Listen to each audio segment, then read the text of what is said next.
Hello everyone. दोस्तों, अगर आप एसएससी सीजीएल 2022 के लिए प्रिपरेशन कर रहे हैं तो इस वीडियो में हम लोग बात करने वाले हैं कि इस एग्जाम के लिए आपको इंग्लिश कैसे तैयार करना है। एक एक चीज़ के बारे में हम लोग बात करेंगे और मैं कोशिश करूंगा कि मैक्सिमम जो कन्फ्यूजन है आपका इंग्लिश से रिलेटेड वो सारा क्लियर हो जाए इस वीडियो को देखने के बाद। सबसे पहले बात करते हैं वेटेज की। इंग्लिश का वेटेज दोस्तों एसएससी सीजीएल एग्जाम में बहुत ही ज़्यादा है। टोटल टीयर 1, टीयर 2, टीयर 3 मिला के 700 मार्क्स का पेपर होता है। उसमें हम लोग टीयर 1 में 50, टीयर 2 में 200 और टीयर 3 को भी अगर इंग्लिश के दायरे में ले लें तो 100 नंबर टीयर 3 में भी, यानी टोटल 350 मार्क्स का इंग्लिश पूछा जाता है। अब वेटेज अगर इतना बड़ा है तो ऑब्वियसली ये तो आप समझ ही सकते हो कि इसको किसी भी हालत में इग्नोर नहीं कर सकता है। चाहे आपकी इंग्लिश बहुत वीक हो, बहुत स्ट्रांग हो, आपको इंग्लिश में अच्छा स्कोर करना ही पड़ेगा। मैं ये नहीं कहता हूँ कि हर एक एस्पायरेंट को 190 प्लस स्कोर करना पड़ेगा इंग्लिश में, ऐसा जरूरी नहीं है। अगर आपका इंग्लिश वीक है लेकिन मैथ्स अच्छा है तो इंग्लिश में जो थोड़ी बहुत कमी रह जाएगी वो मैथ्स आपका पूरा कर देगा, ऐसा होता है। लेकिन फिर भी अगर मैथ्स आपका अच्छा है भी, फिर भी आपको 160 प्लस तो स्कोर करना ही पड़ेगा इंग्लिश में। अगर आप एक अच्छी पोस्ट लेना चाहते हो तो आपको ऐसा टारगेट रखना ही पड़ेगा। जो लोग हिंदी बैकग्राउंड से हैं या जिनकी इंग्लिश बहुत ज्यादा वीक है उनके लिए दो बात मैं आपको बता देता हूं। पहली कि अगर इंग्लिश में मेहनत करके आपने एक लेवल अटेन कर लिया तो उस लेवल से आप ज्यादा नीचे नहीं जाओगे अगर आपने प्रैक्टिस छोड़ भी दी तो भी। जबकि मैथ्स में ऐसा नहीं होता है। मैथ्स में कितना भी आप ऊंचा चले गए, उतना अच्छा लेवल आपने अटेन कर लिया, प्रैक्टिस अगर आपने छोड़ दिया तो फिर आप नीचे आने लगते हो। लेकिन इंग्लिश में ये बात नहीं होती है। दूसरी बात कि बाकी सब्जेक्ट्स के कंपैरिजन में इंग्लिश इंप्रूव करने में आपको थोड़ा ज्यादा वक्त लगता है। आप 2-3 महीने पढ़ के मैथ्स काफी अच्छा कर सकते हो, लेकिन इंग्लिश अगर आपको अच्छा करना है तो आपको इससे ज्यादा वक्त देना पड़ेगा। तो इसके लिए आपको तैयार रहना है कि भले ही इंग्लिश आपकी फिलहाल वीक है, लेकिन अगर आप वक्त देते हैं, इसको अच्छे से वक्त देते हैं तो आप इसमें इंप्रूव करेंगे। और एक बार आप इंप्रूव कर गए तो फिर आपको बहुत ज्यादा मेहनत नहीं करनी पड़ेगी। अब बात आती है कि एसएससी सीजीएल एग्जाम के लिए इंग्लिश इंप्रूव करें कैसे। तो दोस्तों, जितने भी कॉम्पिटिटिव एग्जाम हैं जिसमें इंग्लिश पूछी जाती है और आप उसके लिए प्रिपरेशन करना चाहते हैं, अभी कर रहे हैं, इन फ्यूचर करना चाहते हैं, तो इंग्लिश इंप्रूव करने के लिए सबसे बड़ा जो टूल है वो है अपनी अंडरस्टैंडिंग को इंप्रूव कीजिए। इंग्लिश पढ़ के उसका मतलब समझना, अगर आपको ये आ गया ना तो फिर इंग्लिश आपके लिए बिल्कुल भी मुश्किल नहीं रह जाएगा। बाकी जो भी पोर्शंस हैं, चाहे वोकैब का पोर्शन है, ग्रामर का पोर्शन है, बाकी जो भी चीजें हैं वो सब आपके लिए बहुत ही ज्यादा आसान हो जाएगी अगर आपको अंडरस्टैंडिंग आपकी अच्छी है तो। अंडरस्टैंडिंग का इंपॉर्टेंस इतना है कि कई बार ऐसा हो सकता है कि कोई ग्रामर का क्वेश्चन है, कोई स्पॉट द एरर का क्वेश्चन है, आपको एरर फाइंड करना है उसमें, लेकिन वो पर्टिकुलर रूल आपको याद नहीं है।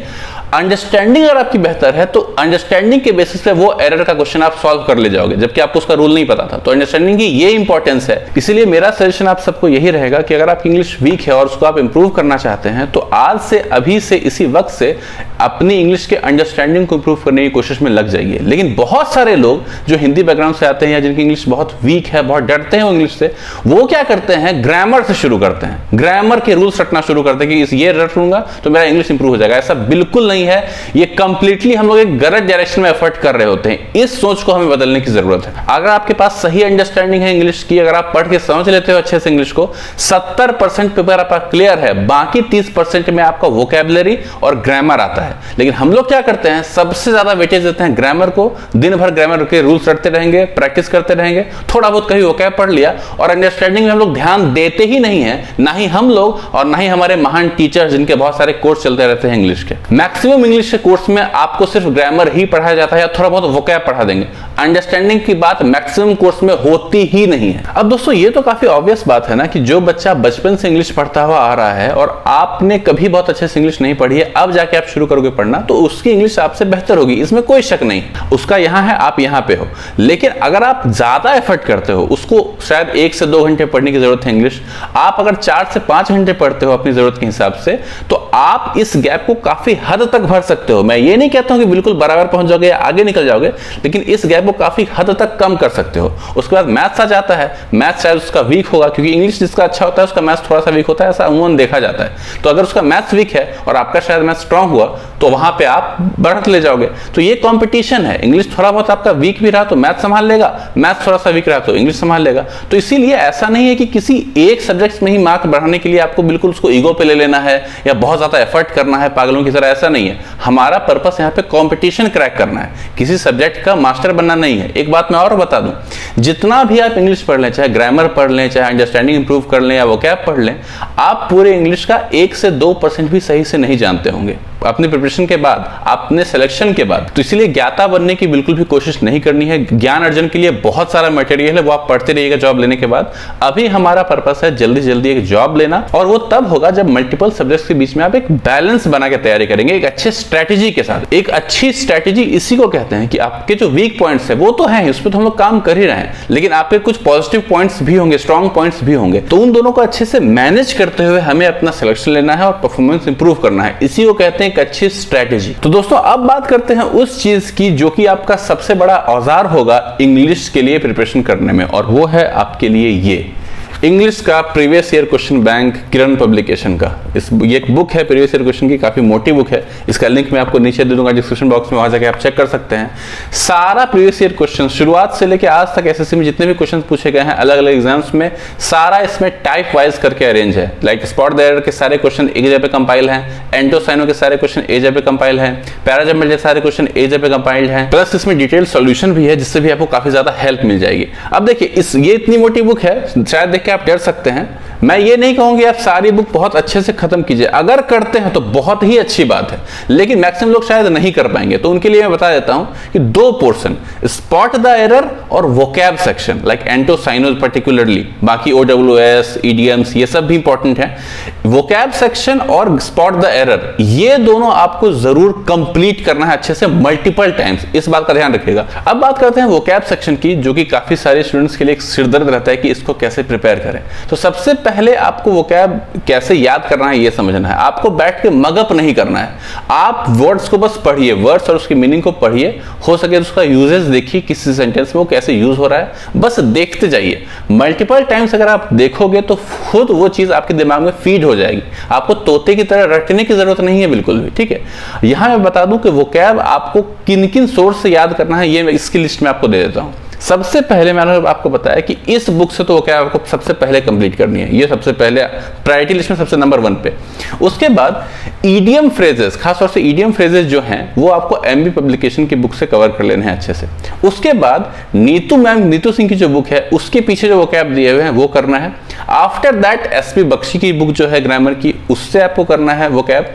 आफ्टर दैट अगर फिर भी आप करना चाहते हैं तो वर्ड पावर मेड इजी एक बुक आती है, वो आप पढ़ सकते हैं। इतना सब पढ़ने की जरूरत बिल्कुल भी नहीं है, लेकिन जो लोग अश्योर करना चाहते हैं कि मेरा वोकैब बिल्कुल भी छूटे नहीं, एक भी क्वेश्चन, मेरा वोकैब फिलहाल काफी वीक है, बहुत ज्यादा मैं पढ़ना चाहता हूं वोकैब, तो उनके लिए ये सारी बुक मैंने आपको बता दी।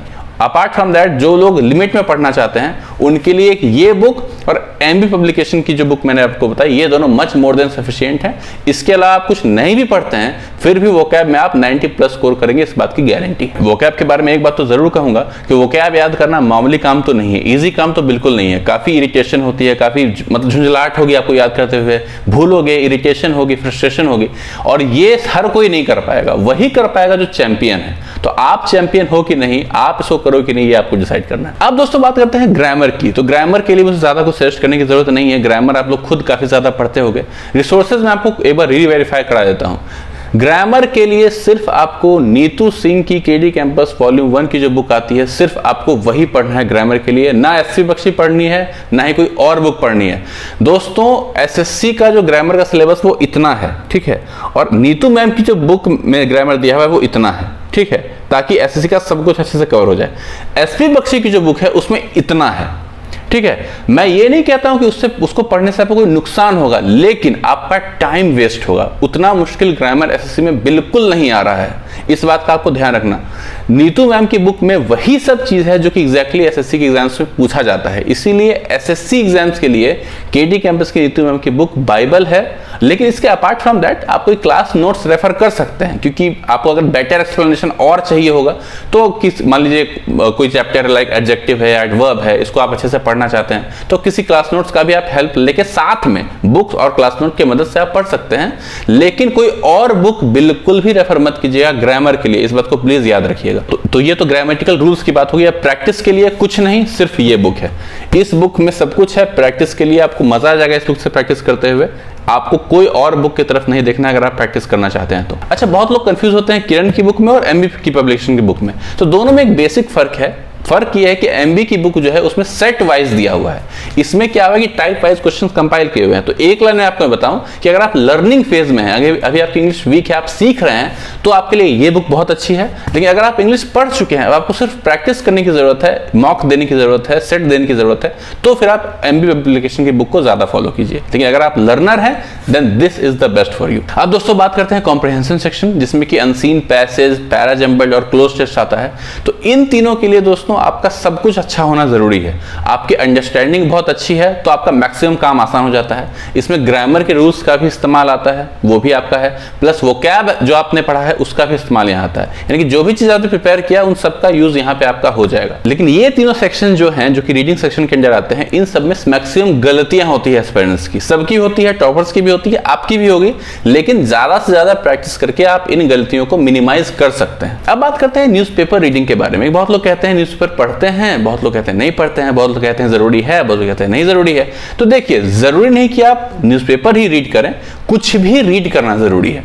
न्यूज़पेपर इसलिए ज्यादा इंपॉर्टेंट हो जाता है एसएससी के मामले में। कई बार ऐसा देखा गया है कि एसएससी जो है वो डायरेक्ट न्यूज़पेपर का एक एडिटोरियल का एक सेक्शन उठा के उसने एज ए पैसेज डाल दिया है, ऐसा देखा गया है। इसलिए न्यूज़पेपर का जो कंसर्न है वो ज्यादा बढ़ जाता है। न्यूज़पेपर का कंसर्न सिर्फ आपका अंडरस्टैंडिंग या फिर आपको वोकैब के लिए पढ़ने की जरूरत नहीं है। अगर न्यूज़पेपर आप पढ़ते हो तो आपकी इंग्लिश पढ़ने की स्पीड भी बढ़ जाती है, ठीक है। आप क्योंकि आप डेली पढ़ रहे हो, अगर पेपर डेली इंग्लिश पढ़ रहे हो तो रफ्तार आपकी बढ़ जाएगी, वो ज्यादा इंपॉर्टेंट है। मीनिंग कई बार आपको उतना अच्छे समझ में नहीं आएगा, ओवरऑल समझ में आ जाएगा, और वही जरूरी होती है अगर आप पैसेज वगैरह कर रहे हो या पैराजंबल्ड कर रहे हो। एग्जैक्ट आपको मीनिंग जानने की जरूरत नहीं होती है, लेकिन रफ्तार जो आपकी आएगी न्यूज़पेपर पढ़ने के बाद, उसकी ज्यादा इस्तेमाल होती है पैराजंबल्ड में, क्लोज टेस्ट में और अनसीन पैसेज में। बट फिर भी कोई भी न्यूज़पेपर पढ़ सकते हो आप, और जरूरी नहीं कि न्यूज़पेपर ही पढ़ो, कोई बुक भी पढ़ सकते हो, लेकिन इंग्लिश रीड जरूर कीजिएगा। आपका शायद एक सवाल रह गया होगा कि मैंने अंडरस्टैंडिंग के बारे में काफी बात की, काफी इंपॉर्टेंट है, मैंने आपको बताया, लेकिन अब कैसे इसको इंप्रूव करें इसके बारे में मैंने कुछ नहीं बताया। तो न्यूज़पेपर रीडिंग तो आपको करनी ही है, उससे आपकी अंडरस्टैंडिंग बढ़ेगी। लेकिन अगर मुझे इंग्लिश पढ़ के समझ में ही नहीं आता है तो मैं न्यूज़पेपर कैसे पढ़ूंगा भला? तो उस चीज के लिए अगर आप बेसिक लेवल की अंडरस्टैंडिंग डेवलप करना चाहते हैं तो उसका सिर्फ एक तरीका है, आप बायलिंगुअल मैगजीन्स या बुक खरीद के लाइए, जो कि एग्जैक्टली हिंदी में भी होती हैं, एग्जैक्टली वैसे ही इंग्लिश में होती हैं। इसमें इंग्लिश पढ़िए, एक लाइन, दो लाइन, तीन लाइन पढ़िए, आपको नहीं समझ में आया कहीं पे, उसका हिंदी ट्रांसलेशन देखिए। ये है बिगिनर्स की स्ट्रेटजी, ऐसी होती है। वो एक एक लाइन पढ़ते हैं, समझते हैं, उसके बाद आप जब उस मैगजीन को खत्म कर लोगे तो आपका एक स्टैंडर्ड बन जाएगा कि अब आपको बायलिंगुअल पढ़ने की जरूरत नहीं है, अब आप सिर्फ इंग्लिश पढ़ के समझ सकते हो। तो शुरुआत आप ऐसे करना। कोई वैसे लोग जो इंग्लिश से बहुत ज्यादा वीक है, उनके लिए ये बेस्ट स्ट्रेटजी होती है अगर उनको अपनी अंडरस्टैंडिंग इंप्रूव करनी है तो। फाइनली दोस्तों मैं आपको यही कहूंगा कि आपको पेशेंस रखना होगा अगर आपको इंग्लिश इंप्रूव करना है तो। इंग्लिश एक लैंग्वेज है, इसमें वक्त लगता है, ये आपको मान के चलना पड़ेगा। अगर आप चाहो कि आज मैं पढ़ूंगा 7 दिन में मेरा मार्क्स इंप्रूव हो जाए, ऐसा नहीं होगा। अगर गलती से इंप्रूव हो गया तो 8वां दिन 9वां दिन फिर मार्क्स डिप हो जाएगा, ठीक है। तो पेशेंस रखिए, धीरे धीरे सबका मार्क्स इंप्रूव हुआ है। इवन टॉपर्स की भी इंटरव्यूज अगर आप देखोगे तो वो भी कहेंगे शुरू में मेरे 10 नंबर, 12 नंबर, 15 नंबर आते थे 50 में से, लेकिन बाद में मैं 6 महीने की तैयारी के बाद मैं 45 प्लस रेगुलरली स्कोर करने लगा। टीयर 2 में 190 प्लस स्कोर कर लिया। तो टाइम लगेगा, और अभी आपके पास टाइम है। एसएससी सीजीएल टीयर 2 का 2022 जो सीजीएल है वो कब होगा अभी पता नहीं है, टाइम है आपके पास। तो जितनी भी आपके अंदर कमियां हैं इंग्लिश को लेकर, वो सब चीज को आप रेक्टिफाई कर सकते हो, बशर्ते कि आप कंटिन्यूटी के साथ मेहनत करो, एक डेडिकेशन के साथ मेहनत करो, पेशेंस रखो। वक्त है मेरे पास, मेरे में कमियां भी हैं और वक्त भी है, वक्त के साथ मेरी कमियां भी दूर हो जाएंगी। तो बस दोस्तों फिलहाल इस वीडियो में इतना ही। अगर आपका कोई डाउट रह गया होगा तो प्लीज कमेंट सेक्शन में पिन कर दीजिएगा, मैं वहां पे आपको रिप्लाई कर दूंगा। तो इस वीडियो में इतना ही, मिलते हैं अगले वीडियो में, तब तक के लिए बाय बाय।